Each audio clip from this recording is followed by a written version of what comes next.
Early atomic models कौन कौन से हैं और उनकी क्या सिग्निफिकेंस है। नमस्ते, मेरा नाम दीप दलाल है और इस लेक्चर में हम इन्हीं प्रश्नों के उत्तर खोजने की कोशिश करेंगे।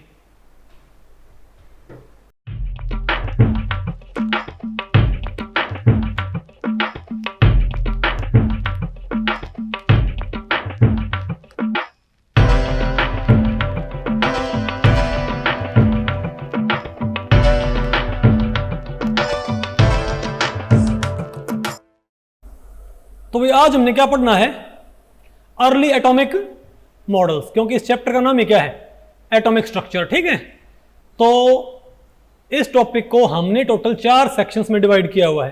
पहले हम क्या पढ़ेंगे, क्यूबिकल मॉडल ऑफ एटम, फिर हम पढ़ेंगे थॉमसन मॉडल ऑफ एटम, फिर हम पढ़ेंगे सैटर्नियन मॉडल ऑफ एटम, और लास्ट में हमने क्या पढ़ना है, रदरफोर्ड मॉडल ऑफ एटम। ये मॉडल जो हैं ये प्री वेव मैकेनिकल मॉडल हैं, या आप कह सकते हो कि क्वांटम मैकेनिक्स के आने से पहले के मॉडल हैं। इनमें कोई क्वांटम थ्योरी आपने इस्तेमाल नहीं करनी है।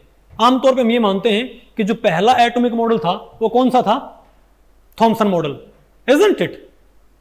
हम क्या मानते हैं कि फर्स्ट एटॉमिक मॉडल बताओ कौन सा था हमारे पास, थॉमसन एटॉमिक मॉडल। लेकिन ध्यान रखो भाई, थॉमसन एटॉमिक मॉडल से भी पहले हमारे पास क्या था बताओ, क्यूबिकल मॉडल ऑफ एटम।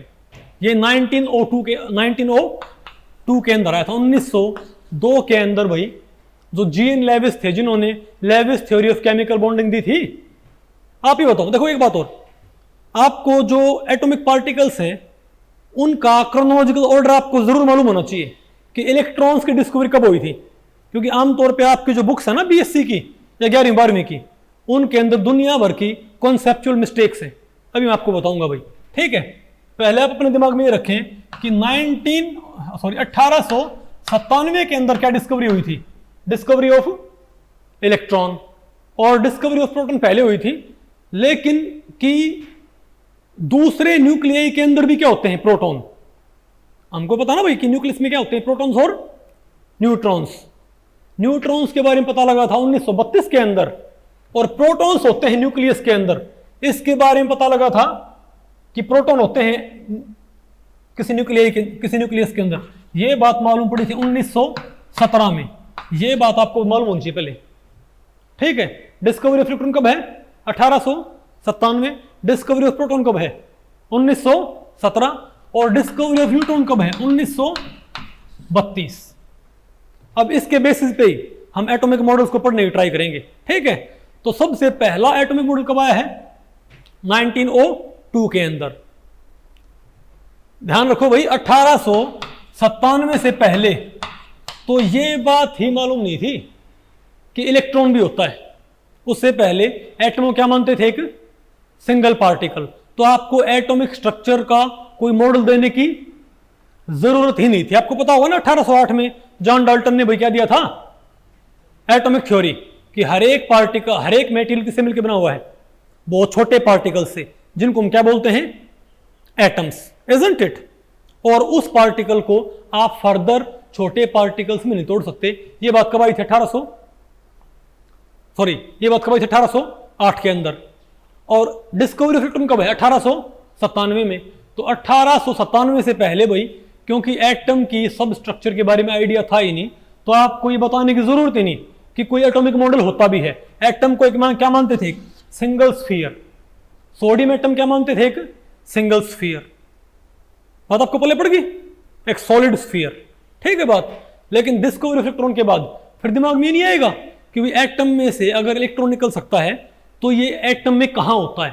तो सबसे पहला मॉडल जो आपका क्यूबिकल मॉडल है, इसमें क्या मानने लगे कि एटम क्यूब की तरह होते हैं।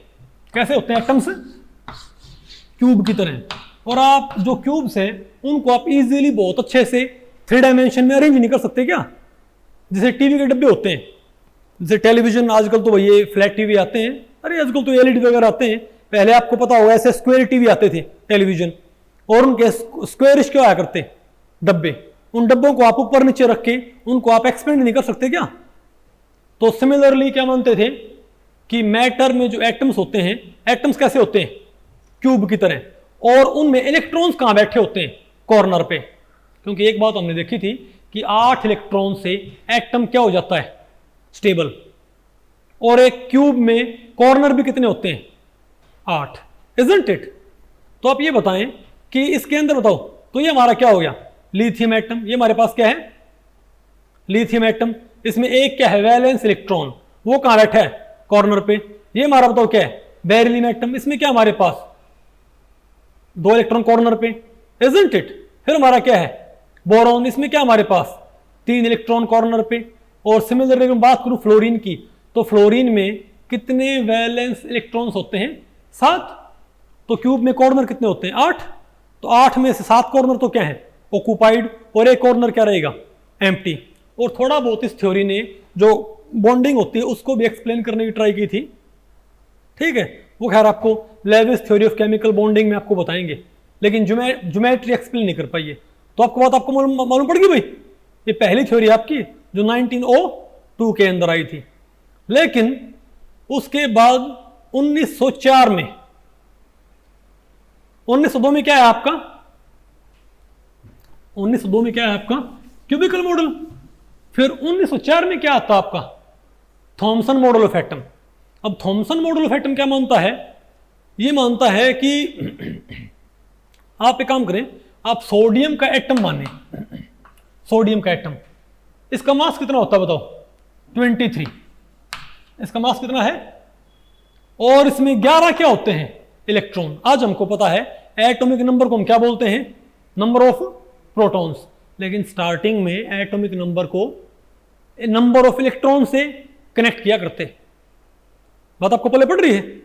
तो इसमें क्या मानते थे कि सोडियम का एटम आप कैसे बनाओगे? अब सोडियम का एटम ओवरऑल क्या होता है? न्यूट्रल। सोडियम का एटम ओवरऑल क्या है? न्यूट्रल है। तो ये बोले भाई कि इसमें होना हो, इसमें टोटल 12 पार्टिकल्स हैं। सोडियम एटम में क्या है? टोटल 12 पार्टिकल्स, जिनमें 11 तो क्या है? इलेक्ट्रॉन्स। और क्योंकि आपको पता है इलेक्ट्रॉन बहुत हल्का होता है भाई, इलेक्ट्रॉन का मास ना के बराबर होता है in comparison to atom, isn't it? आप इलेक्ट्रॉन के मास को आप नेग्लेक्ट कर सकते हो। तो हम क्या मानेंगे? अगर इलेक्ट्रॉन का इसमें क्या है? 11 क्या है इसमें इलेक्ट्रॉन? तो इसमें नेगेटिव चार्ज क्या बताओ भाई? -11, क्योंकि एक इलेक्ट्रॉन के पास कितना चार्ज है? -1। तो 11 इलेक्ट्रॉन्स के पास चार्ज क्या होगा? -11। और जो हमारे पास सोडियम एटम है इसका मास 23 है। तो इसमें ये मानते सिर्फ 12वां पार्टिकल है, 12th पार्टिकल, उसका अकेले का चार्ज क्या होगा? +11। आप समझे बात? तो ये मानते थे। तो थॉमसन मॉडल क्या मानता था कि जो एटम है, सोडियम का एटम, वो टोटल 12 पार्टिकल से मिलके बना हुआ है। एक तो है बहुत बड़ा पार्टिकल जिसमें सारा मास है। इस पार्टिकल का मास तो क्या है? 23 यूनिट। मतलब सोडियम एटम का सारा मास, आपको बेटा पहले पढ़ रहा है आशीष, यानी सोडियम एटम का सारा मास कहां पर है? इस सिंगल पार्टिकल में है, जिसका मास क्या है? 23 यूनिट। और इसका चार्ज क्या है? +11। और ये +11 चार्ज इसके अंदर होमोजीनियसली डिस्ट्रीब्यूटेड है, जिसे आपके पास तरबूज होता है ना। बोलो भाई, अगर मैं ये कहूं कि तरबूज और बीज के मुकाबले ज्यादा वेट किसका होता है? तरबूज का जो वेट होता है आमतौर पे, वो सारा वेट उसके बीज होते हैं उनके अकॉर्डिंग होता होगा। सॉरी, जो तरबूज है उसमें बीज का मास कितना होता है? नेग्लिजिबल। आप तरबूज के मास से, तरबूज का जो वेट है, अगर आप उसे कंपेयर करो तरबूज के किसी बीज से, तो तरबूज का बीज तो क्या है आमतौर पे? नेग्लिजिबल मास का है ना। यानी तरबूज का सारा मास क्या है? बीजों के अलावा। बात आपको पहले पड़ गई? तो ये थ्योरी ऐसे ही मानते थे इसको भाई, ठीक है, कि जो 12वां पार्टिकल है ना, उसमें तो सारा मास भी है। 23 मास क्या है? उसी का मास है। और उसका चार्ज क्या है? उसको +11 चार्ज अलॉट करना जरूरी क्यों है? क्योंकि इसमें इलेक्ट्रॉन कितने होते हैं? 11। अगर इसमें 11 इलेक्ट्रॉन है तो सोडियम एटम को ओवरऑल न्यूट्रल रखने के लिए क्या आपको +11 चार्ज इसके ऊपर अलॉट करना जरूरी नहीं है क्या? तो +11 इसके ऊपर चार्ज हो गया। समझे बात? और ये बोले कि जो इलेक्ट्रॉन्स उनका मास ना के बराबर है, और वो इसमें बीज की तरह क्या है? जड़े हुए हैं। 11 इलेक्ट्रॉन, 1 2 3 4 5 6 7 8 9 10 11। ओके, तो इसका ये न्यूट्रल भी हो गया। न्यूट्रल तो कैसे हो गया भाई? क्योंकि बाहर में पार्टिकल का मास क्या है, +11, और इलेक्ट्रॉन का मास क्या है, 1 का -1, तो 11 इलेक्ट्रॉन क्या हो गई, -11। ओवरऑल सिस्टम न्यूट्रल भी हो गया। और भाई आप इसको ऐसे एक्सप्लेन कर सकते हो। बात आपको पहले पड़ी। लेकिन इस मॉडल के अंदर एक दिक्कत है। अच्छा बताओ, अगर इसी के अकॉर्डिंग मैं आपसे ये पूछूं, अगर इसी मॉडल में आपसे ये पूछूं भाई कि आप कार्बन का एटम बताओ, कि कार्बन का एटम थॉमसन मॉडल के अकॉर्डिंग कैसा बनेगा बताओ। तो इसका मास कितना है, 12, और इसका भाई नंबर कितना है, 6। तुम क्या बोलोगे, 6, इसमें क्या है, इलेक्ट्रॉन। ध्यान रखियो, स्टार्टिंग में एटम नंबर ऑफ प्रोटॉन से इसको पता नहीं करते थे, नंबर ऑफ इलेक्ट्रॉन से। ठीक है बात। क्योंकि देखो जब कोई डिस्कवरी होती है तो आपको उसी कालक्रम में जाके चीजों को विजुअलाइज करना होता है कि उस वक्त साइंटिफिक कम्युनिटी के पास किस तरह की नॉलेज अवेलेबल थी और उसके अकॉर्डिंग आपको चीजें एनालाइज करनी है। अभी आपको प्रोटॉन्स के बारे में आइडिया नहीं, अभी प्रोटॉन्स की डिस्कवरी नहीं हुई है। ये बात है 1904 की। प्रोटॉन डिस्कवर कब हुए थे, 1917 में, कि किसी एटम के अंदर प्रोटॉन्स होते हैं। बात आपको पल्ले पड़ गई। न्यूट्रॉन्स होते हैं, ये बात कब पल्ले पड़ी थी, 1932 के अंदर। ठीक है। तो कार्बन का बताओ आप एटम कैसे बनाओगे थॉमसन मॉडल अकॉर्डिंग, आप क्या बोलोगे, इसमें 6 तो क्या है, इलेक्ट्रॉन्स, और एक इसमें 7th पार्टिकल होएगा, है ना। वो 7th पार्टिकल तो क्या है, उसका मास तो क्या होगा, कार्बन का मास जो 12 यूनिट है, उस 7th पार्टिकल का मास ही क्या है, 12 यूनिट। उस 7वें पार्टिकल का मास अकेला क्या है, 12 यूनिट, और इसके ऊपर चार्ज क्या होगा, +7, और इसके अंदर +6, और इसमें 6, इसमें क्या बैठे हैं बताओ, इलेक्ट्रॉन। ठीक है। लेकिन तो ये मॉडल भाई उस टाइम पे काफी मतलब, क्योंकि उस वक्त सिर्फ 2 ही चीजें पता थी कि क्योंकि एटम से कौन निकलता है, इलेक्ट्रॉन। पता होगा ना आपको भाई, जो कैथोड रे एक्सपेरिमेंट था जो 1897 के अंदर हुआ था, उसने ये बात प्रूव की थी कि एटम के अंदर क्या होता है, इलेक्ट्रॉन। तो इलेक्ट्रॉन निकलने के बाद जो बचा उसे क्या मानते थे, एक सिंगल पार्टिकल। बात आपको पहले पड़ गई। ठीक है। लेकिन तो भाई, लेकिन इस मॉडल में फिर कमी थी, अभी आपको बताएंगे कमी भाई। ठीक है। अच्छा आप ये बताओ, अगर मान लिया हम किसी तरबूज के ऊपर कोई बुलेट फायर करें, तो वो बुलेट तरबूज से पार निकल जाएगी कि उसी में रुक जाएगी, अब बताओ बेटा। नहीं, हमने कोई प्लास्टिक की बुलेट फायर नहीं करनी है, रियल बुलेट अपने फायर करनी है। बताओ क्या होगा, उसमें काफी मोमेंटम होता है, वो तरबूज से पार निकल जाएगी ना, नहीं बात आपको पहले पड़ी। लेकिन अगर तरबूज को आप फर्ज करो, अगर किसी तरीके से जो तरबूज है उसको मैं बहुत ज्यादा कंप्रेस कर दूं, बहुत ज्यादा कंप्रेस कर दूं, बहुत डेंस हो जाए वो तरबूज, ये मानो इतना बड़ा तरबूज जो है उसको मैं इस साइज पे ले आऊं, एक लड्डू के साइज पे कंप्रेस करके, हाइपोथेटिकली, क्या अभी भी बुलेट उससे पार हो पाएगी, नहीं, अब उससे बुलेट पार नहीं हो सकती। ठीक है। तो आगे एक क्या बोलते हैं, एक गीगर मार्सडेन एक्सपेरिमेंट होता है। क्या होता है, गीगर मार्सडेन एक्सपेरिमेंट। उसने इस मॉडल को बिल्कुल क्या कर दिया, डिस्कार्ड। इस मॉडल में काफी सारी कमियां हैं। एक तो कमी यह है कि इससे आप जो डिफरेंट मटेरियल होते हैं उनकी मैग्नेटिक प्रॉपर्टीज या उनका जो कलर है उसको एक्सप्लेन नहीं कर सकते। इस मॉडल से आप कुछ भी एक्सप्लेन नहीं कर सकते, सिर्फ इससे 1-2 बातें एक्सप्लेन होती हैं। पहली बात तो क्या, कि एटम केमिकल रिएक्शन में स्फीयर की तरह बिहेव करता है, और ये मॉडल भी एटम को कैसी शेप प्रोवाइड करता है, स्फीयर। दूसरा, एटम क्या होता है, ओवरऑल हर एक एटम क्या होता है, न्यूट्रल, और इससे भी एटम क्या बन रहा है हमारे पास, न्यूट्रल। इसके पास 2 फायदे थे। लेकिन उसके बाद हमारे पास आया सैटर्नियन मॉडल ऑफ एटम। देखो ये बेटा आया था, ये मॉडल आया था 1904 के स्टार्टिंग में। आप मान सकते हो भाई, अरे जनवरी, फरवरी, मार्च, अप्रैल के आसपास। लेकिन 1904 में ही, 1904 के लेटर पीरियड में, यानी कि आप कह सकते हो नवंबर दिसंबर के आसपास, एक साइंटिस्ट और थे भाई। ठीक है। एक साइंटिस्ट थे नागाओका। कौन भाई, एक जापानीज साइंटिस्ट थे नागाओका।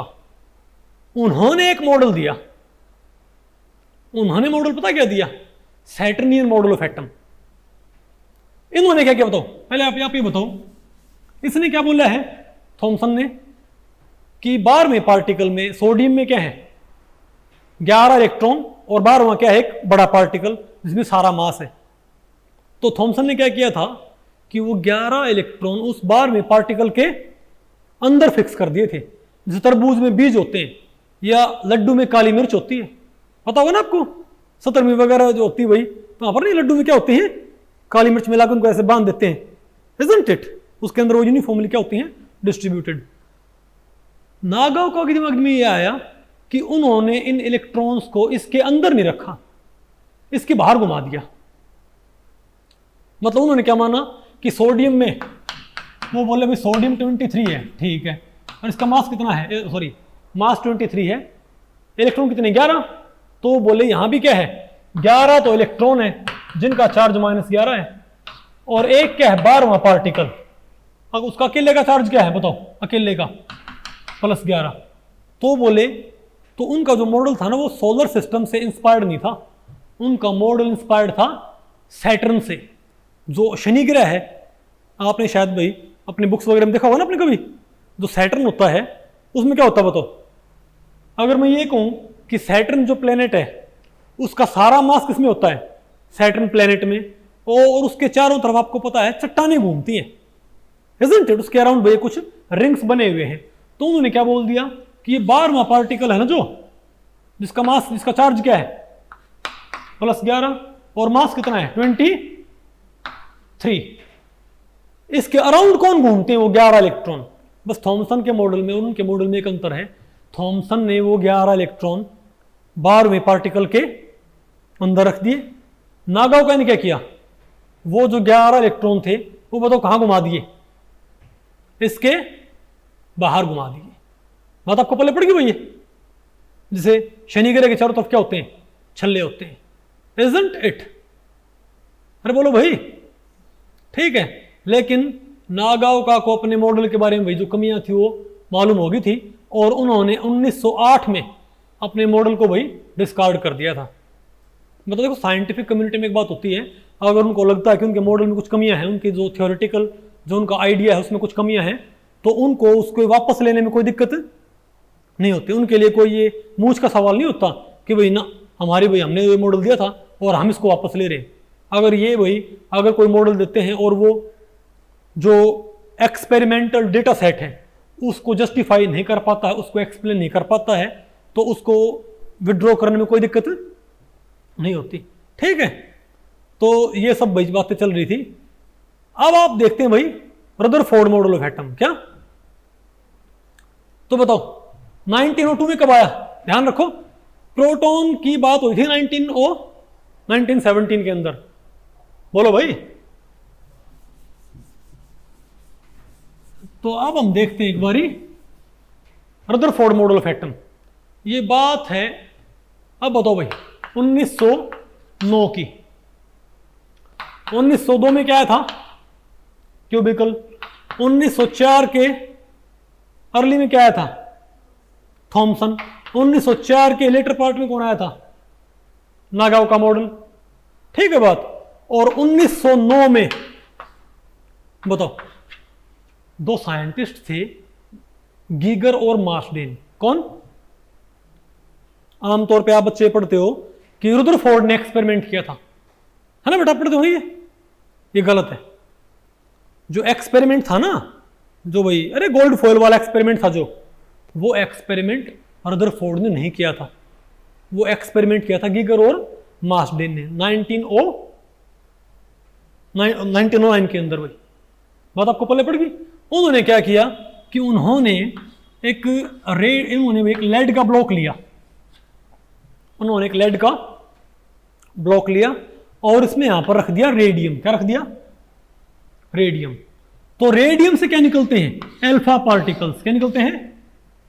और आपको पता है अल्फा पार्टिकल्स कैसे होते हैं, उनका मास तो होता है 4 यूनिट, मास कितना होता है 4 यूनिट तो मास होता है, और 2 यूनिट चार्ज होता है, ये चार्ज ये मास, ये है अल्फा पार्टिकल। तो ये काफी हैवी पार्टिकल होते हैं, ठीक है बात। तो यहाँ पर रेडियम रखा तो आपको पता है जो फिनोमिनन ऑफ रेडियो एक्टिविटी है उसकी वजह से यहाँ से क्या निकलेंगी, रेडिएशन।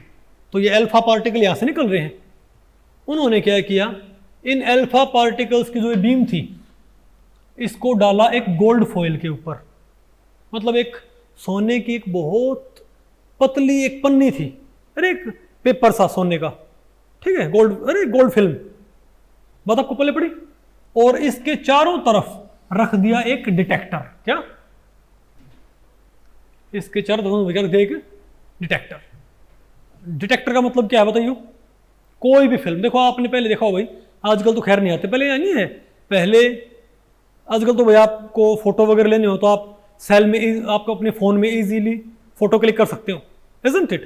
पहले ऐसा नहीं होता था, पहले एक नेगेटिव आया करता, पता हो ना आपको, एक फोटोग्राफिक फिल्म होती थी जिसके ऊपर लाइट पड़ती थी तो उससे नेगेटिव बनता था। फिर उस नेगेटिव को क्या बोलते हैं, डार्क रूम में ले जाके उसको भाई वाश किया करते, फिर उससे जो फोटो तैयार किया करते, पता होगा ना आपको इस चीज़ का। तो जो अनएक्सपोज्ड जो फोटोग्राफिक फिल्म होती है ना उसके ऊपर कुछ नहीं होता, लेकिन जहां उसके ऊपर लाइट पड़ती है उससे वो फिल्म अलग अलग जगह से अलग अलग क्या होती है, अफेक्ट होती है। तो जो ये क्या है, डिटेक्टर, ये एक ऐसा डिटेक्टर है कि जहां इसके ऊपर क्या टकराएंगे, अल्फा पार्टिकल, वहां पर आपको कुछ ना कुछ इफेक्ट नजर आएगा। नहीं समझे बात। अरे भाई अगर मैं एक पत्थर लेके दीवार पे मारूंगा तो वहां पर जहां पर पत्थर लगेगा इफेक्ट वहीं पर तो नजर आएगा। तो सिमिलर बात होती है लाइट की। लाइट जब किसी स्क्रीन के ऊपर या किसी फोटोग्राफिक फिल्म के ऊपर टकराती है ना तो वहां से उसको वो अफेक्ट कर देती है। बात आपको पहले पड़ गई। और क्योंकि लाइट किसी इमेज को लेके आती है तो इमेज को वो प्रिंट कर देती है। तो सिमिलरली भाई ये जो गोल्ड फॉइल थी ना, जब इसके ऊपर क्या स्ट्राइक किए, अल्फा पार्टिकल्स, तो ज्यादातर अल्फा पार्टिकल्स पार निकल गए। मतलब सबसे ज्यादा ब्राइट स्पॉट हमें कहां नजर आया, बिल्कुल सामने। ये जो फिल्म है, सॉरी ये क्या भाई, डिटेक्टर, इसके ऊपर सबसे ज्यादा इफेक्ट हमें कहां नजर आया, यहां पर। इसका मतलब क्या है कि ज्यादातर पार्टिकल क्या हो गए, गोल्ड फॉइल से पार निकल गए, इजंट इट। थोड़े बहुत पार्टिकल हमको भाई कुछ एंगल पे मिलते हैं, हमको यहां पर हल्का फुल्का इफेक्ट यहां भी नजर आया।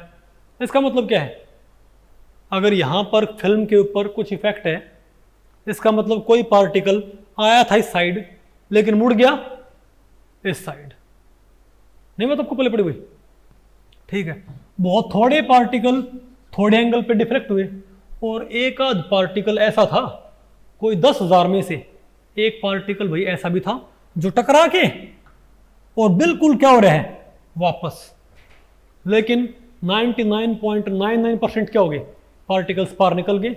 कोई इक्का दुक्का पार्टिकल क्या हो गया, थोड़े एंगल पे क्या हो गया, डिफ्लेक्ट हो गया, और कुछ क्या हो गया भाई ज्यादा एंगल पे, और कोई एक पार्टिकल 10,000 में से क्या टकरा के वापस आ गया। ये बात है 1909 की। बात आपको पहले पड़ रही भाई, 1909 में ये बात पता लगी थी भाई ऐसा होता है। ये बात आते ही एकदम से थॉमसन मॉडल डिस्कार्ड करना पड़ा। उससे पहले थॉमसन मॉडल की काफ़ी एक्सेप्टेंस थी, लेकिन ये बात आते ही थॉमसन मॉडल को डिस्कार्ड करना पड़ता है। वजह, क्योंकि एटम का जो साइज होता है, बोलो भाई जैसे तरबूज बड़े साइज का होता है, इजंट इट। अगर मैं एटम के स्केल पे देखूं ना, अगर मैं एटम का साइज देखूं, अगर मैं एटम का मास देखूं, अब तरबूज का मास देखो और तरबूज का साइज देखो, तो क्या तरबूज की डेंसिटी बहुत कम नहीं होती क्या? तरबूज का जो मास है, को 2 किलो का तरबूज इतना बड़ा होता है, इजंट इट। अगर भाई इतना बड़ा हमारे पास एक लोहे की एक बॉल हो तो क्या उसका मास 2 किलो होगा? हाँ बेटा बताओ, उसका मास तो बहुत ज्यादा होएगा ना। तो तरबूज का जो मास है और जो साइज है, अगर मैं तरबूज के मास को 2 किलो मास को इतने बड़े एरिया पे क्या करता हूं, डिस्ट्रीब्यूट, तो काफी क्या बनता है, कम डेंसिटी का बनता है। तो जिसमें से बुलेट आसानी से पार निकल जानी चाहिए, इजंट इट। सिमिलरली जब मैं किसी एटम का मास थॉमसन के, जो थॉमसन का जो भाई थॉमसन ने जो क्या बताया था एटॉमिक साइज, जब मैं एटम का मास एटम का जो साइज है उसमें डिस्ट्रीब्यूट करता हूं थॉमसन के अकॉर्डिंग, जैसे तरबूज होता है भाई बिल्कुल यूनिफॉर्मली, यानी आप मान लो एटम का जो साइज है वो आप मान लो भाई, आप मान लो एटम का साइज 0.2 नैनोमीटर, 0.4 नैनोमीटर क्या मान लो आप डायमीटर, आप क्या मान लो एटम का डायमीटर क्या है 0.4 नैनोमीटर। तो अगर मैं 0.4 नैनोमीटर डायमीटर का कोई स्फीयर बना के उसमें एटम का मास क्या करूं डिस्ट्रीब्यूट, तो बहुत हल्का बनता है। क्या बनता है बहुत, जैसे तरबूज क्या बनता है हल्का बनता है। तो जैसे भाई तरबूज से बुलेट पार निकल जानी चाहिए थी ना, तो सिमिलरली कि गोल्ड फॉयल बनी किससे, गोल्ड फॉयल बनी किससे भाई एटम से बनी है ना। और थॉमसन के अकॉर्डिंग जो एटम बनेगा ना वो बहुत ज़्यादा क्या बनेगा कम डेंसिटी का। तो जब इसके ऊपर हम क्या मारते अल्फा पार्टिकल, तो सारे ही अल्फा पार्टिकल क्या हो जाने चाहिए थे पार निकल जाने चाहिए थे भाई। नहीं बात आपको पहले पड़ी, क्योंकि अगर मैं 2 किलो मास को इतने बड़े तरबूज के ऊपर, अगर मैं 2 किलो मास को इतने बड़े साइज में डिस्ट्रीब्यूट करूं तो रेयर चीज बनेगी। अगर मैं 2 किलो मास को इतने बड़े साइज में डिस्ट्रीब्यूट करूं तो बाट बन जाएगा, पता देखा होगा ना भाई। 2 किलो मास को आप इस साइज में डिस्ट्रीब्यूट कर दो इतने बड़े स्फीयर में, तो क्या बनेगी रेयर चीज जिसमें से बुलेट पार निकल जाएगी। लेकिन 2 किलो मास को मैं इतने बड़े साइज में डिस्ट्रीब्यूट करूंगा तो बहुत डेंस जैसे लोहे का बाट होता है उसमें से बुलेट पार नहीं होगी। तो सिमिलरली जब मैं एटम का मास एटम के साइज में क्या करता हूं डिस्ट्रीब्यूट थॉमसन अकॉर्डिंग, तो एटम इतना रेयर बनता है कि उसमें सारे अल्फा पार्टिकल क्या होने चाहिए पार निकल जाने चाहिए। लेकिन हमने क्या पाया कि कुछ अल्फा पार्टिकल्स क्या हैं थोड़े एंगल पे क्या हो रहे हैं डिफ्लेक्ट। अगर थॉमसन मॉडल सही है तो एक भी एटम इतनी पतली गोल्ड फॉइल से टकरा के रिफ्लेक्ट नहीं होना चाहिए था, सारे पार्टिकल्स क्या होने चाहिए थे पार निकलने चाहिए थे। बात आपको पहले पड़ी। तो गीगर और मार्सडेन ने भाई ये एक्सपेरिमेंट तो किया। तो फिर बात आती है 1911 में, क्या 1900, अब जो आपकी बुक्स में गलती है तो 1909 में क्या था ये गीगर मार्सडेन का एक्सपेरिमेंट, ठीक है। अब आप पहुंच जाओ 1911 में पहुंच जाओ 1911 में रदरफोर्ड ने पहली बारी गीगर और मार्सडेन के एक्सपेरिमेंट के लिए एक थ्योरेटिकल जस्टिफिकेशन दिया। क्या ऐसा क्यों होता होगा, अब समझे बात कि क्यों इसको बोलते हैं रदरफोर्ड एक्सपेरिमेंट। ये एक्सपेरिमेंट किया स्टार्टिंग किसने था गीगर और मार्सडेन ने, लेकिन क्योंकि रदरफोर्ड ने इस एक्सपेरिमेंट के लिए थ्योरेटिकल जस्टिफिकेशन दिया था, तो आमतौर पे उस मॉडल को भी क्या बोलते हैं गीगर मार्सडेन रदरफोर्ड मॉडल। क्योंकि कुछ काम किसने किया था गीगर मार्सडेन ने, बाद का काम किसने किया था बताओ भाई। तो इसने क्या किया भाई,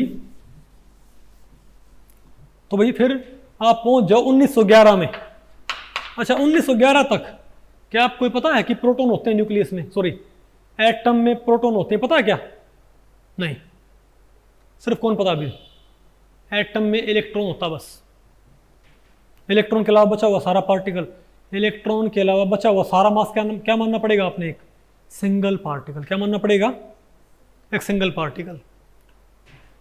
तो अब मैं देखता हूं भाई कि रदरफोर्ड के दिमाग में क्या आया।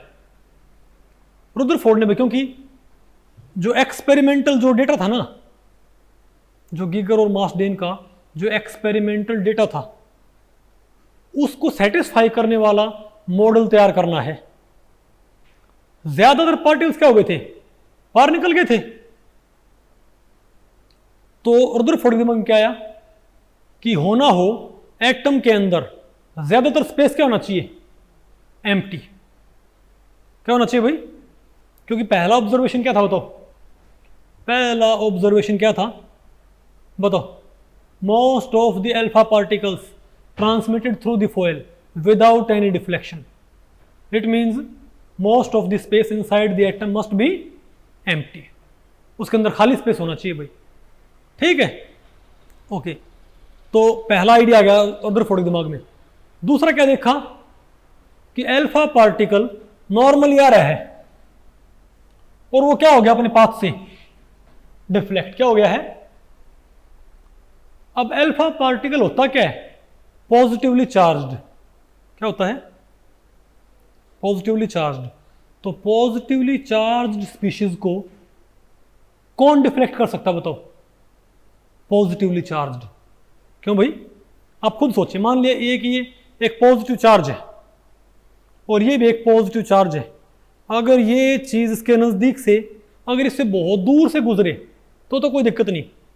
जब आप जब बच्चे हो गए तो आपने देखा होगा कि जो चुंबक होते हैं, जो मैग्नेट्स हैं, नॉर्थ पोल से क्या करता है, रिपेल होता होगा। तो अगर ये एक पॉजिटिव चार्ज है और इसके नज़दीक से कोई पॉजिटिव चार्ज गुजरने की कोशिश करेगा, तो क्या ये पॉजिटिव चार्ज इस पॉजिटिव चार्ज को रिपेल नहीं कर देगा और क्या करता है, इसको डिफ्लेक्ट। तो क्योंकि अल्फा पार्टिकल पॉजिटिवली चार्ज होता है और वो अपने नॉर्मल पाथ से क्या हो रहा है, डिफ्लेक्ट। तो रदरफोर्ड के दिमाग में क्या आया कि होना हो एटम के अंदर कोई ना कोई पॉजिटिवली चार्ज्ड स्पीशीज होनी चाहिए। अरे भाई, इस बात को रैशनलाइज करने के लिए, इस ऑब्जर्वेशन को रैशनलाइज करने के लिए रदरफोर्ड ने ये वाला ऑब्जर्वेशन कैसे एक्सप्लेन किया कि ज्यादातर पार्टिकल्स बाहर निकल गए। क्या बोला रदरफोर्ड, क्योंकि भाई गोल्ड फॉइल किससे बनी है, एटम से। तो होना हो एटम के अंदर ही क्या है, ज्यादातर स्पेस क्या है, खाली। पहली बात, कुछ अल्फा पार्टिकल्स क्या होते हैं, थोड़े एंगल पे मुड़ते हैं, कुछ क्या होते हैं, ज्यादा एंगल पे।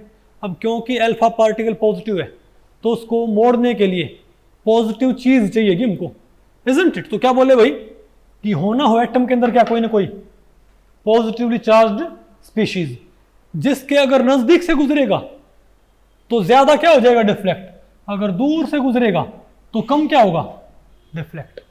और बहुत नजदीक से गुजरेगा तो क्या हो जाएगा, और भी ज्यादा डिफ्लेक्ट। नहीं है आपको बस सिंपल सी बात, अगर पॉजिटिव चार्ज के दूर से जाएगा तो रिपल्शन कम होगा ना, तो उसका डिफ्लेक्शन भी क्या आएगा, कम आएगा। तो दूसरी बात क्या बोल दी उन्होंने कि होना हो, बोलो भाई, there must be some positively charged entity inside the nucleus which is capable of deflecting the incoming alpha particle, isn't it? दूसरा तुमने भाई ये वाला एक तरह से भाई क्या बोलते हैं एक्सप्लेनेशन दिया। अब तीसरा बताओ कौन था, तीसरा एक्सपेरिमेंटल ऑब्जर्वेशन क्या था। अब बताओ बेटा, तीसरा एक्सपेरिमेंटल ऑब्जर्वेशन क्या था बेटा, कुछ पार्टिकल टकरा के वापस भी आ गए, यही था ना। अच्छा ये बताओ, अगर यहां पर मैं एक टेनिस बॉल लटका दें, पता होगा ना आपको भाई, नहीं यहां से मान लिया एक धागा बांध के और मैं एक मार्बल चिपका दूं, मार्बल पता होगा ना, अरे मार्बल का फर्श नहीं, जो मार्बल कंचे होते हैं। अगर मैंने एक कंचा एक धागे से बांध के यहां पर सस्पेंडेड है, अब मैं एक टेनिस बॉल ले रहा हूं जो ग्रीन कलर की होती है, मैं टेनिस बॉल को मार्बल से टकराऊंगा तो टेनिस बॉल वापस आएगी क्या। अब बताओ बेटा, अगर मैं टेनिस बॉल को एक धागे से, एक मार्बल टकरी है, टेनिस बॉल को मार्बल से मारूंगा मैं, टेनिस बॉल वापस आएगी, क्यों नहीं आई बताओ। क्योंकि मार्बल बहुत हल्की है, कंचा बहुत हल्की है भाई प्रोजेक्टाइल के मुकाबले, तो प्रोजेक्टाइल टकरा के वापस नहीं आएगा, ठीक है ना बात। अब यहां से एक जंजीर बांध के, एक चेन, एक मेटल चेन है, एक स्टील की चेन है, और उससे आपने एक 10 किलो की एक आयरन बॉल, एक 20 किलो की आयरन बॉल सस्पेंडेड है क्या। अब धागे से, कंचे की बजाय एक चेन से क्या सस्पेंडेड है, 20 किलो की आयरन बॉल। अब मैं इससे टेनिस बॉल टकराऊंगा, अब क्या होगा, टकरा के तो हमको ये बात पता है भाई, कोई चीज टकरा के वापस कब आती है, जब वो अपने से कहीं बाहरी चीज से टकराए। अगर कोई चीज अपने से हल्की चीज से टकराएगी, टकरा के वापस नहीं आएगी। अब क्योंकि एकाध अल्फा पार्टिकल कोई 10,000 में से 10,000 में से कोई एक अल्फा पार्टिकल तो क्या कर रहा है, टकराया और क्या हो गया, वापस आ गया। इसका मतलब होना हो, अब अल्फा पार्टिकल खुद काफी भारी होता है। कितना मास होता है अल्फा पार्टिकल का, कितना मास होता है, 4 यूनिट। अब अल्फा पार्टिकल खुद काफी भारी है और ये भी टकरा के वापस आ रहा है। इसका मतलब क्या है, ये अपने से भी भारी चीज से टकराया है। इसका मतलब क्या है कि होना हो एटम के अंदर कोई ना कोई भारी चीज भी है। बात आपको पहले पड़ गई। तो इन 3 ऑब्जर्वेशन के लिए जो 3 उन्होंने एक्सप्लेनेशन दिए, अब इसके बेसिस पे उन्होंने मॉडल तैयार किया। ये बात है 1911 की। तो वो क्या बोले भाई कि होना हो, तो वे उन्होंने सोचा भाई कि मैं ऐसा मॉडल कैसे बनाऊं, ऐसा एटम बनाना पड़ेगा। पहले ऑब्जर्वेशन को सेटिस्फाई करने के लिए ऐसा मॉडल बनाना पड़ेगा, ऐसा एटम जिसमें ज़्यादातर स्पेस क्या हो, एम्प्टी, जिसमें कोई पॉजिटिवली चार्ज्ड स्पीशीज भी हो और वो बहुत क्या हो, भारी हो, ताकि तीसरे ऑब्जर्वेशन को एक्सप्लेन कर सके। ठीक है बात। तो उन्होंने इंस्पिरेशन ली और उन्होंने, पता है उनकी इंस्पिरेशन कहाँ से आई, नागाओका के मॉडल से। किससे, या थॉमसन मॉडल से। क्योंकि थॉमसन मॉडल में क्या हुआ करता बताओ, अगर मैं सोडियम को देखूं 23 और 11, तो थॉमसन ने क्या बनाया था बताइए, बताओ कि 11 क्या है, इलेक्ट्रॉन, और एक क्या है, 12वां पार्टिकल। तो थॉमसन ने क्या बनाया था कि +12 और 23 मास का एक भारी पार्टिकल था, +12 चार्ज का और 23 मास का क्या था, एक भारी पार्टिकल। Isn't it? अरे बताओ भाई। और 11 इसमें कौन बैठे थे, इलेक्ट्रॉन। तो उनके दिमाग में आया, अगर मैं इलेक्ट्रॉन्स को बाहर निकाल दूं, जैसे किसने निकाला था, नागाओका ने, और इस 12वें पार्टिकल को बहुत ज़्यादा कंप्रेस कर दूं, ये कुछ ऐसा है कि तरबूज से बीज निकाल दें, तरबूज से बीज निकाल दें, ठीक है बात। और जो तरबूज बच गया उसको हम कंप्रेस कर करके लड्डू के आकार का बना दें, तो सारा मास क्या हो जाएगा, बहुत ज़्यादा डेंस हो जाएगा ना। तो ये आइडिया था उनका भाई।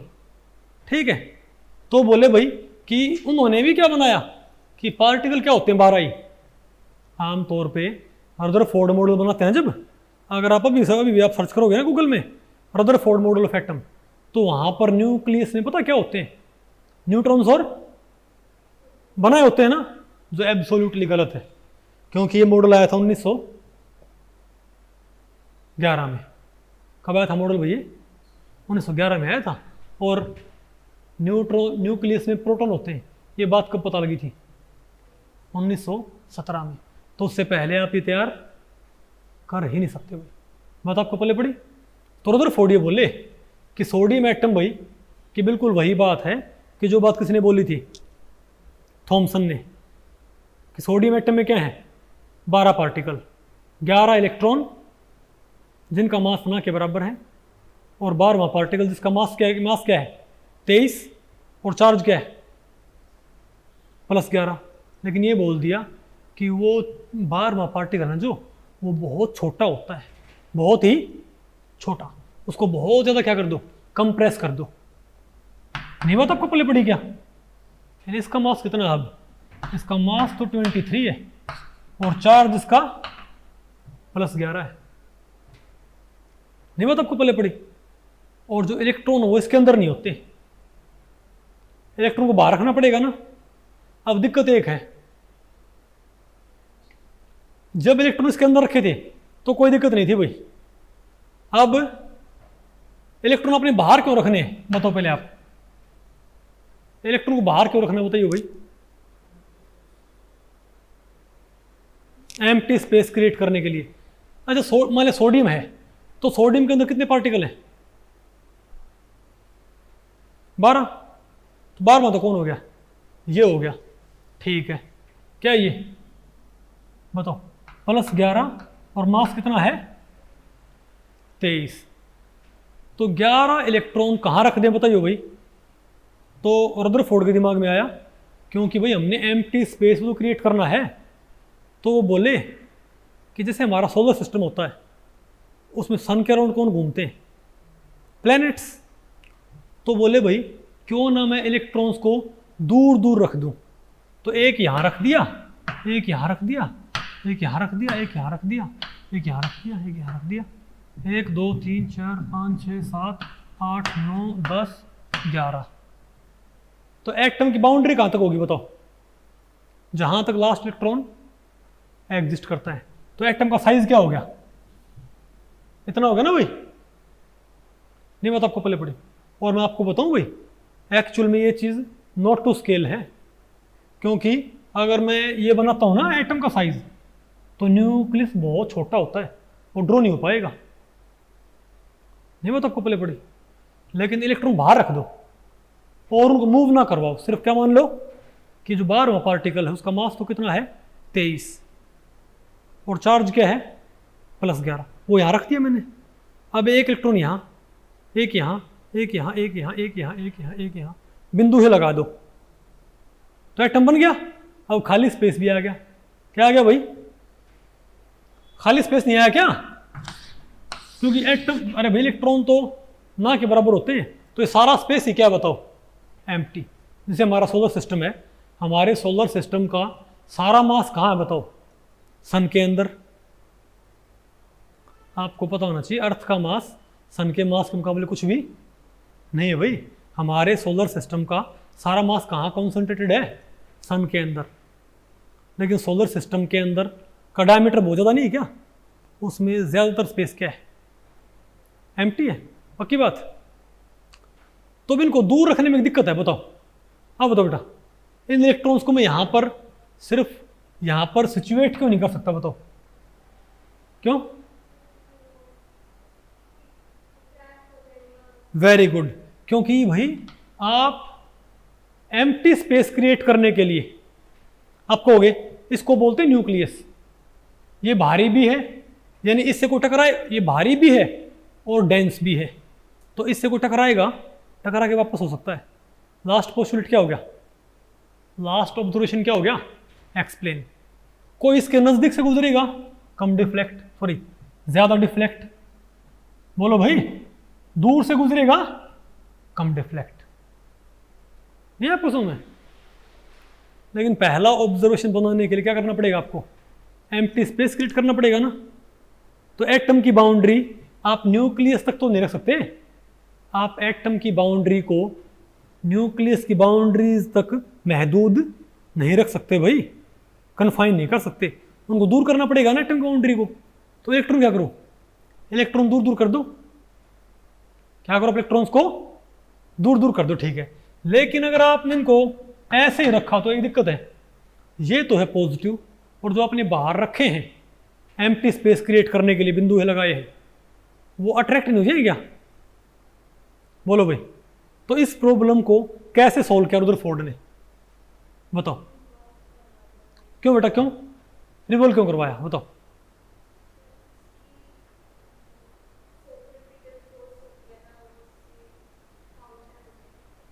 सेंट्रीपिटल फोर्स किस काउंटर हो जाएगी,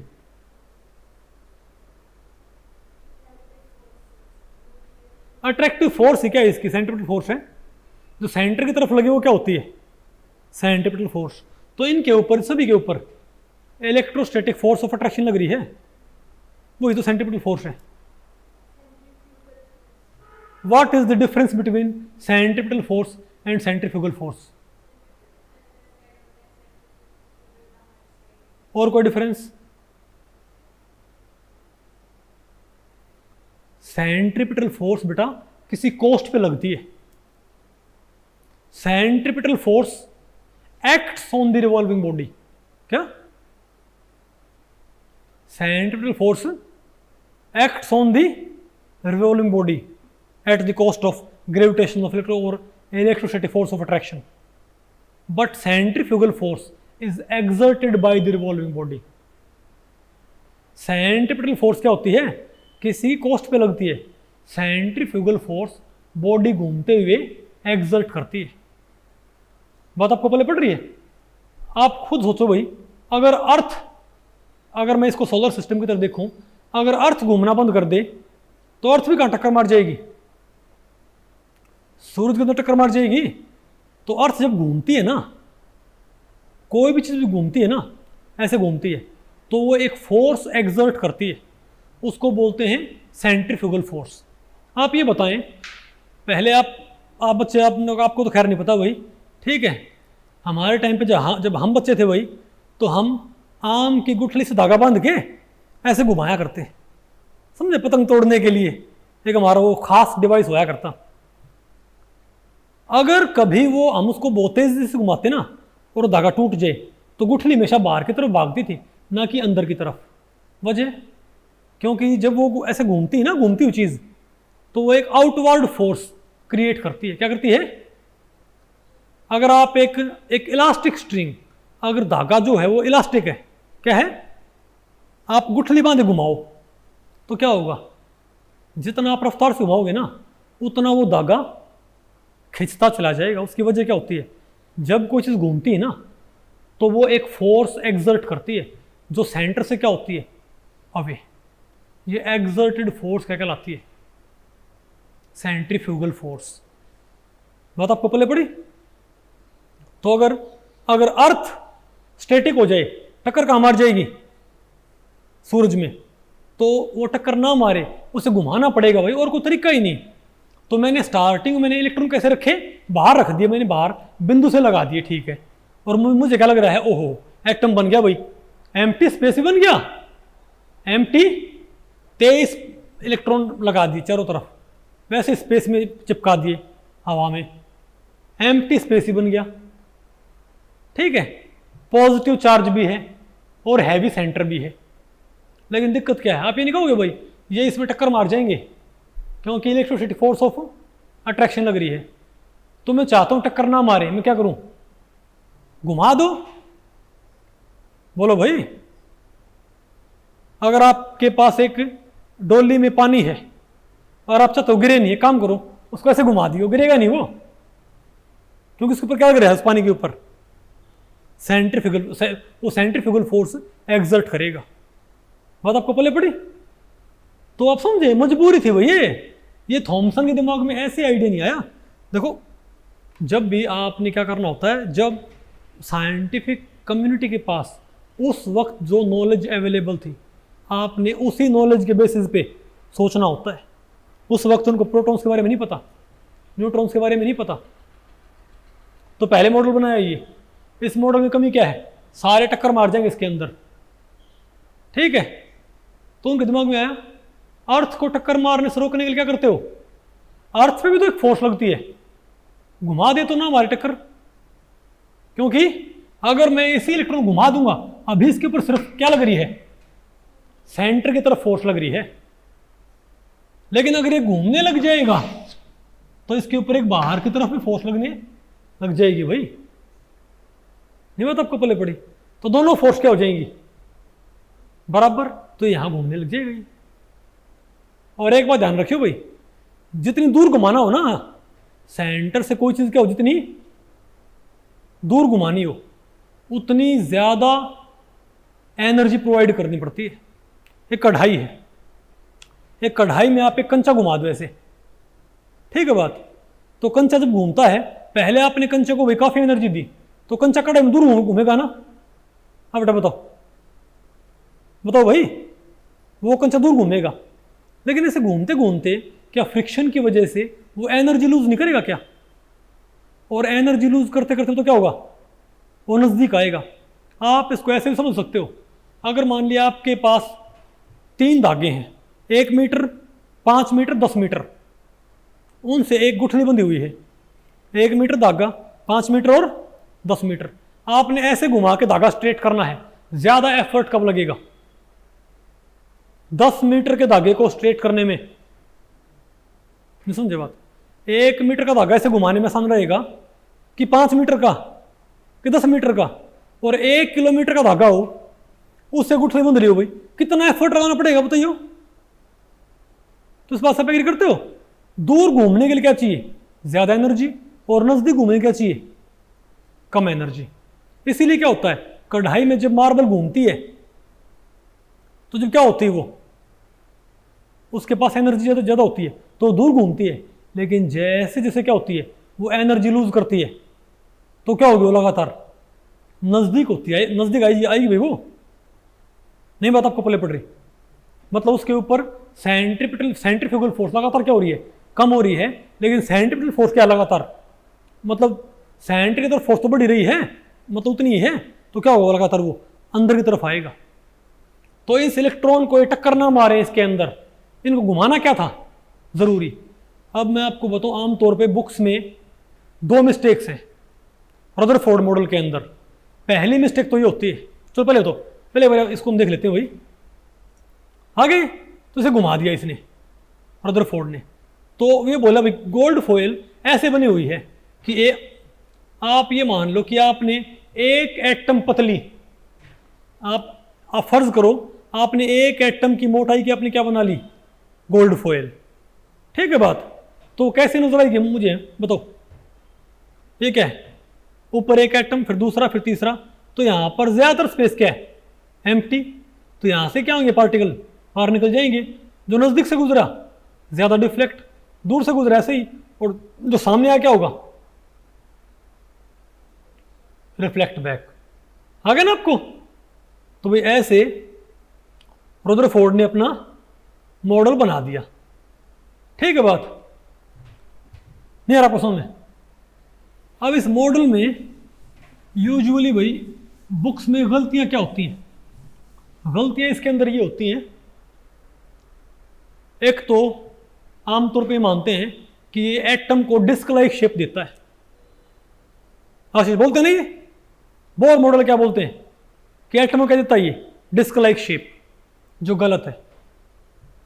नहीं समझे बात आप? कैसे, हम क्या बोल देंगे, मान लिया सोडियम का एटम है, 23 मास और 11 क्या है, इलेक्ट्रॉन। कितने पार्टिकल होंगे यहां पर, 12।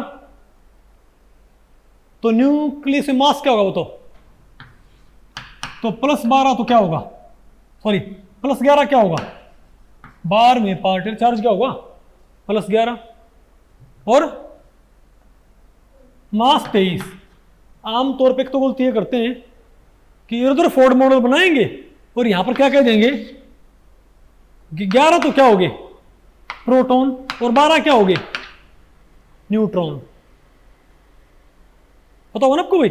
और बाहर क्या घुमा दिए, 11 इलेक्ट्रॉन। क्या बोलते हैं, 11 प्रोटॉन इसके अंदर और 12 क्या इसके अंदर, न्यूट्रॉन। रदरफोर्ड मॉडल आप कभी भी बनाओ तो उसमें न्यूट्रॉन प्रोटॉन शो ना करो, क्योंकि ये मॉडल आया था 1911 में, और न्यूक्लियस के अंदर प्रोटॉन होते हैं, मतलब न्यूक्लियस की भी क्या होती है, सब स्ट्रक्चर, उसके अंदर प्रोटॉन्स होते हैं। ये बात कब मालूम पड़ी थी, 1917 में। और न्यूट्रॉन्स भी होते कब मालूम पड़े थे, 1932 में। तो रदरफोर्ड मॉडल में एक तो हम भाई ये नहीं बना सकते। ठीक है बात। दूसरा इसमें गलती क्या होती है, ये कह देंगे कि भाई इसमें इलेक्ट्रॉन्स आप ऐसे घुमाओगे एक प्लेन में कि एक दूसरा, अरे भैया ऐसे, लेकिन और इससे कहेंगे इससे एटम को क्या मिलेगी, डिस्क लाइक शेप। कोई जरूरी नहीं, इससे एटम को स्फेरिकल शेप मिल जाएगी। बताओ कैसे। अगर मैं ये कहूं एक इलेक्ट्रॉन मैं ऐसे घुमा दूं, मान लो यहां पर न्यूक्लियस है, एक मैंने ऐसे घुमा दिया इलेक्ट्रॉन, एक मैंने ऐसे घुमा दिया, एक मैंने, इसीलिए याद करो भाई, इसीलिए जब आपने जो एटॉमिक बॉम्ब वगैरह हैं, या जब भी आपने कोई एटम के बारे में बात होती है, तो उसकी जनरली स्ट्रक्चर ऐसे शो नहीं करते क्या, बताओ। एक इलेक्ट्रॉन सिर्फ कहां पर है, हाइड्रोजन एटम के अंदर, कहां पर भाई, उसके हम फिर भी क्या बोल दें कि क्या मिलेगी, डिस्क लाइक शेप, लेकिन बाकी कोई डिस्क लाइक शेप नहीं मिलेगी। 3 इलेक्ट्रॉन है, एक ऐसे घुमा दो, एक ऐसे घुमा दो, एक ऐसे घुमा दो, तो क्या बन गया, एक स्फीयर सा नहीं बन गया क्या। ये बुक्स में गलत मिस्टेक हो, मतलब एक टाइप मिस्टेक क्या बोलते हैं, कंसेप्चुअल मिस्टेक होती है वही। तो यहाँ पर हमारे पास क्या है, 23 पार्टिकल हैं, 23 इलेक्ट्रॉन हैं, कोई ऐसे घुमा दो, कोई ऐसे घुमा दो, कोई ऐसे घुमा दो, कोई ऐसे घुमा दो, कोई ऐसे घुमा दो, क्या दिक्कत है? बहुत सारे क्या हो जाएंगी ट्रैजेक्टरी, क्या बन जाएगा हमारे पास ये स्फेरिकल एकदम। नहीं बात आपको पहले पड़ी? तो अगर मैं ये कहूँ आपको कि आप कार्बन का एटम ड्रॉ करो, अगर मैं ये कहूँ आपको कि आप कार्बन का एटम ड्रॉ करो भाई, बताओ what should we do? Carbon का रदरफोर्ड एटम ड्रॉ करो आशीष, कार्बन का रदरफोर्ड एटम, तो मास 12 है, तुम क्या बोलेंगे?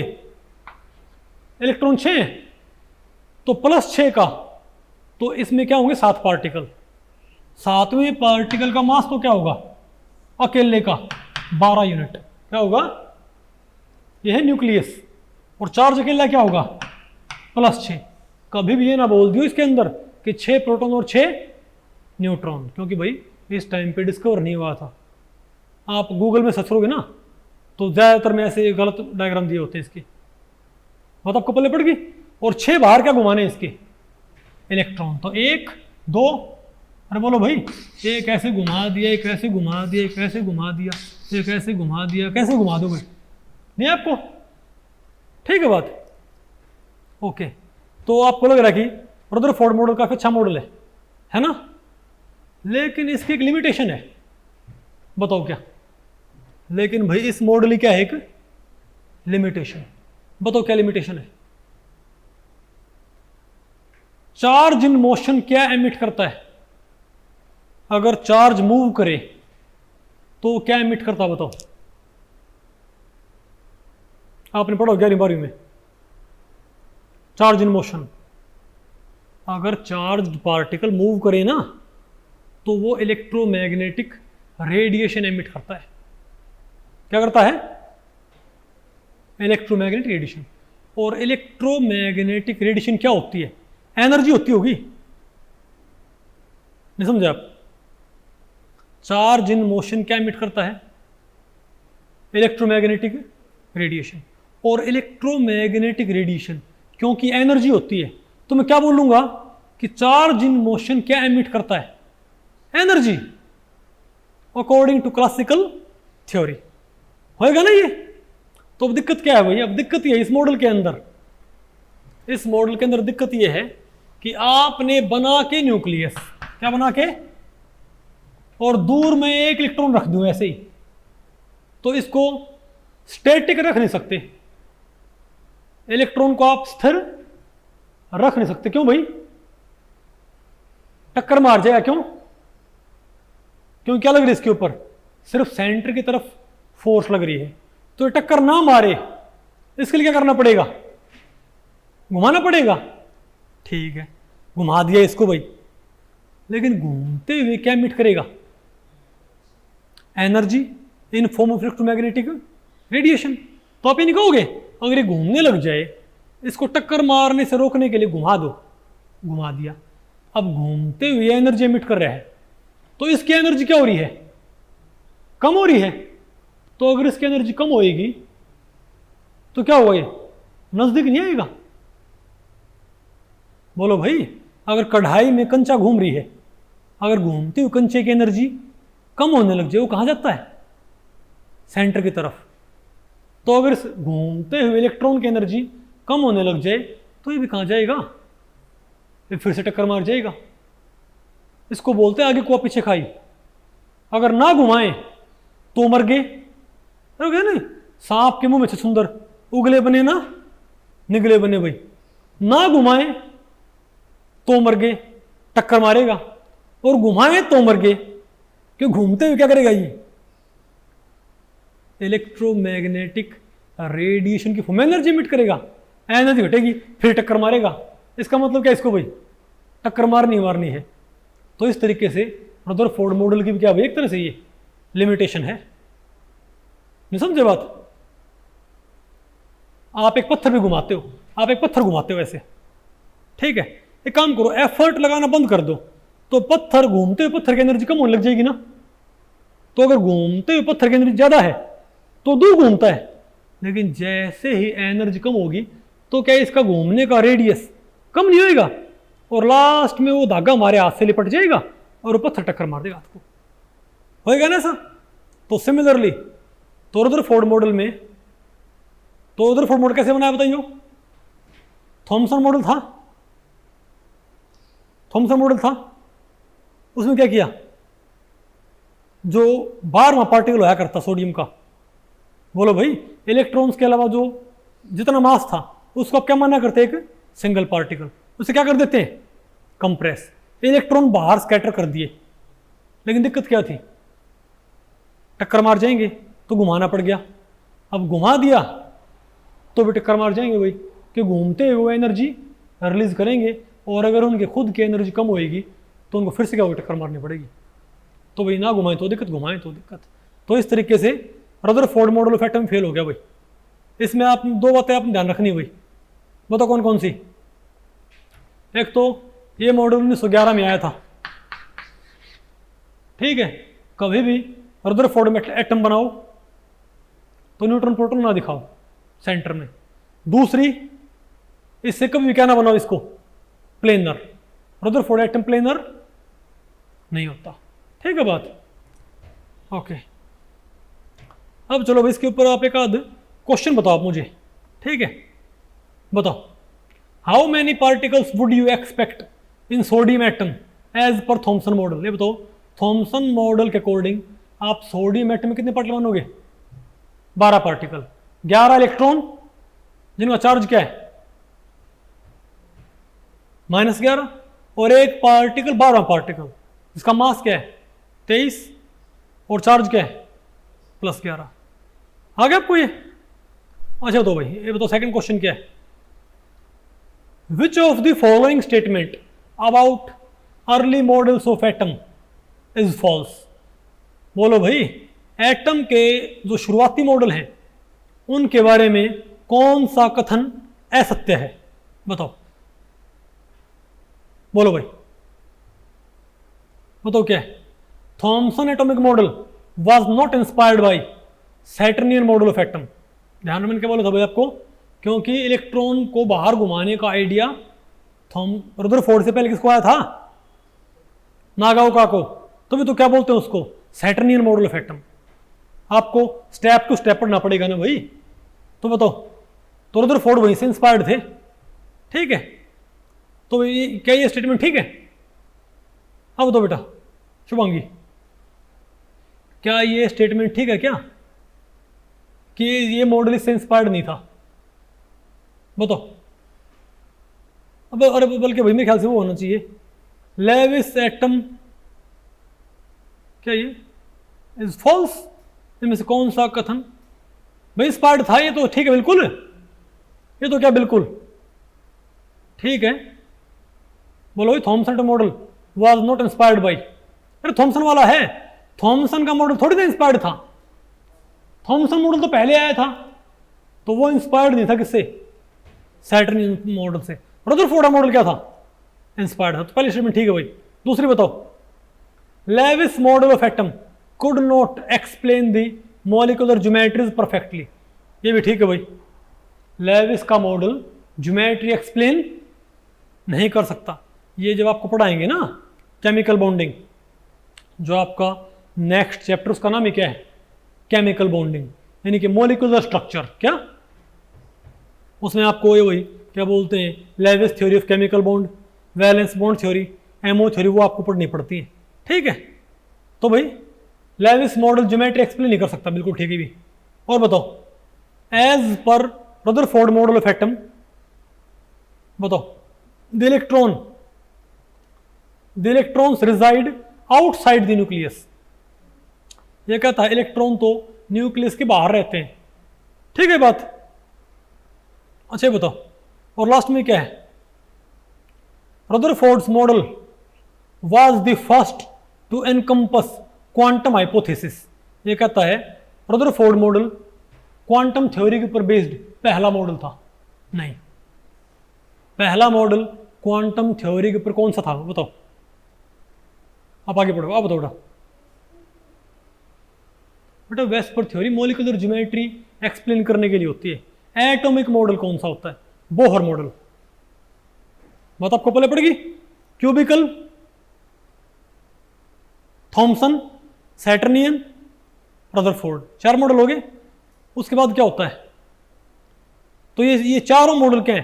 क्लासिकल मॉडल है। क्या है ये क्लासिकल जो फिजिक्स है ना, उसको ध्यान में रखते हुए बनाए गए थे भाई। ठीक है, इनको हम इस्तेमाल नहीं करते, लेकिन एक हिस्टोरिकल पर्सपेक्टिव में आपको पता होना चाहिए मीनिंग क्या होता है। बात आपको पहले पड़ी। ये स्टोरी भाई, ये पार्ट ऑफ द स्टोरी है। पहला क्वांटम मॉडल बताओ कौन सा होगा? Bohr atomic model. उसके बाद कौन सा होता है बताओ? कौन सा? क्या कह रहे हो? डेल्टा? नहीं, डाल्टन का मॉडल थोड़ी तो बता कि भाई सबसे छोटे पार्टी उस टाइम बोलते हो तो पहले आया था, 1860 में आया था। बाद में कौन सा मॉडल है इसके बाद? अब इसके बाद आपने क्या पढ़ने होंगे? अपने कहाँ तक पढ़ लिए हैं? ये छोटे मॉडल थे बिल्कुल ये, तो हमने इनको एक टॉपिक में ऐड कर रखा है। लेकिन अब मॉडल क्या है? लेंथी। बोहर एटॉमिक मॉडल तो इतना इंपॉर्टेंट है कि IIT जैम के सिलेबस में स्पेशली मेंशन कर रखा है बोहर एटॉमिक थ्योरी। उसके ऊपर क्वेश्चंस आते हैं। तो इसके बाद कौन सा आएगा? Bohr model. बोहर के बाद कौन सा आता है? Sommerfeld model. कौन सा? Sommerfeld model of atom. और जो आप पढ़ते, आप जो नाम पढ़ते हो ना, ये क्या बोलते हैं? Equatorial quantum number, azimuthal quantum number, ये सब कहां से आए हैं ये नाम? सोमरफेल्ड मॉडल से। तो इसके बाद क्या आता है हमारे पास? सोमरफेल्ड। उसके बाद कौन सा आता है? सॉरी, इसके बाद बोहर आता है। उसके बाद क्या आता है हमारा? सोमरफेल्ड। और सबसे लास्ट में कौन सा मॉडल आता है हमारे पास, जो हम मॉडर्न केमिकल साइंस के अंदर इस्तेमाल करते हैं? Wave mechanical model. कौन सा? Wave mechanical model of atom. तो 4 मॉडल छोटे मॉडल थे, हमने चारों पढ़ लिए। 3 मॉडल लेंथी हैं, बोहर भी लेंथी है, सोमरफेल्ड भी लेंथी है, और वेव मैकेनिकल मॉडल भी लेंथी है। वो अकेला 3 दिन का भाई, और उनके ऊपर सारे क्वेश्चन आते हैं। आपका जो atomic structure and molecular structure जो आपके IIT जैम में दे रखा चैप्टर, उसमें आधा सिलेबस एक ही मॉडल का भर रखा है। कौन सा? Wave mechanical model of atom. उसमें आपका नहीं ये shape of orbitals, quantum numbers, ये सब किसमें आता है? आपका wave mechanical model of atom. लेकिन हमने इनको पढ़ना है एक क्रोनोलॉजिकल ऑर्डर में, कि पहले ये, उसके बाद ये, उसके बाद ये। नहीं तो हम भाई आप खुद सोचें, हम अगर 4 सीढ़ी हमने, अगर हमको ऊपर जाना है किसी बिल्डिंग के ऊपर भाई, तो हम ऐसे 10 सीढ़ियों पे एकदम से जंप नहीं कर सकते। बात आपको पहले पड़ी। हमने सीढ़ी दर सीढ़ी हमको चढ़ना पड़ता है भाई, कि पहले सिंपल वाला मॉडल, उसके बाद उससे कॉम्प्लेक्स, उसके बाद उससे कॉम्प्लेक्स। तो जिस टाइप में मॉडल्स डिस्कवर हुए हैं, आपको उन्हीं ऑर्डर में अपने इनको पढ़ना पड़ता है। ठीक है बात? ओके, पढ़ना तो खैर भी था, हीट कैपेसिटी, चलो कोई नहीं, फिर पढ़ लेंगे भाई। ठीक है, तो भाई इस लेक्चर में इतना ही। अगर इस लेक्चर के बारे में आपके कुछ प्रश्न या सुझाव हैं तो आप मुझे नीचे कमेंट सेक्शन में पूछ सकते हैं, मैं उनके उत्तर देने की पूरी कोशिश करूंगा। तो ठीक है, मिलते हैं अगले लेक्चर में, तब तक के लिए नमस्ते।